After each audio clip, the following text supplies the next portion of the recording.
كتير كنت باعملها وكانت بتفشل معايا، وكمان كانت ساعات بتشرب زيت، وساعات كنت أطلّعها من الزيت كانت تطرى كده وما تبقاش مقرمشة زي ما أنا عايزة، زي ما بنجيبها من برّه. النهارده هاقول لِك على كل التكات اللي فيها اللي تخلّي كل ده ما يحصلش معاكِ زي ما كان بيحصل معايا. كل المعلومات دي هاقولها لِك في آخر الفيديو، ودي طريقتي اللي عمري ما أغيّرها ونفس المقادير ونفس الحاجات ونفس المكونات، وهنعملها في الخلاط مع بعض وهتنجح معاكِ من أول مرّة. وزي ما أنتم سامعين القرمشة، مقرمشة من برّه وطرية من جوّه. القطايف في البيت اعمليها بطريقتي ومش هتشتريها من برّه تاني. تعالوا نشوف هنعمل القطايف مع بعض إزاي. أول حاجة باعملها باجيب الخلاط وباجيب كوبايتين مَيّة دافية، نفس الكوباية اللي هاستخدمها برضه في الدقيق، دي كوبايتين أي كوباية بقى عندِك، وباضيف عليها معلقتين سكر كبار، ومعلقتين كاستر أو معلقتين نشا، ودول مهمين هاقول لِك أهميتهم إيه في الآخر. ما عندكيش كاستر حطي نشا، ومعلقة بيكنج باودر كبيرة، أنا مش هاحط خميرة، وباضيف بقى كوبايتين الدقيق بنفس الكوباية اللي حطيت بيها المَيّة، وخلاص على كده. باخد كل الخليط ده بقى واضربه جامد في الخلاط أهو زي ما أنتم شايفين. لازم القوام يبقى كده، أنا ما زودتش أي حاجة عليه.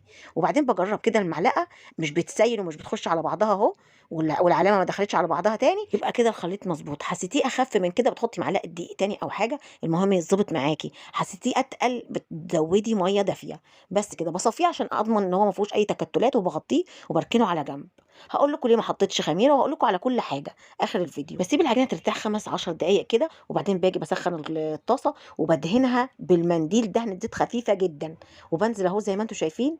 طبعًا لمّا تعمل الفقاعات دي تعرفي إن العجينة ناجحة 100%. لازم الطاسة تكون سخنة والنار فوق الوسط، يعني ما توطّيش النار أوي وما تعلّيهاش أوي، فوق الوسط بشوية، لإن الطاسة لو باردة مش هتعمل معاكِ الحِز الأبيض. أنا سِبتها قدّامكم أهو، أول ما العجين ينشف من فوق خالص، العجين اختفى أهو من فوق، باشيلها على طول أهو، ما فيش آثار لعجين، هي كده. وشايفين الحِز الأبيض ده إن الطاسة سخنة. لو حطيتِ على طاسة باردة ممكن ما تعملكيش الحِز الأبيض ده، أو ما تخلّيهاش حلوة زي ما أنتم شايفين كده.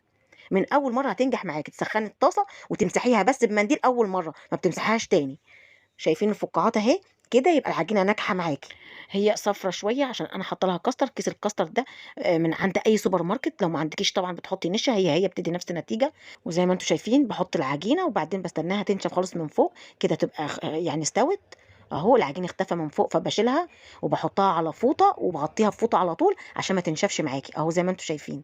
باحطهم بعيد عن بعض وهُم سخنين، لمّا بيبردوا بالمّهم على بعض عادي، أول ما بيبرد بالمّه.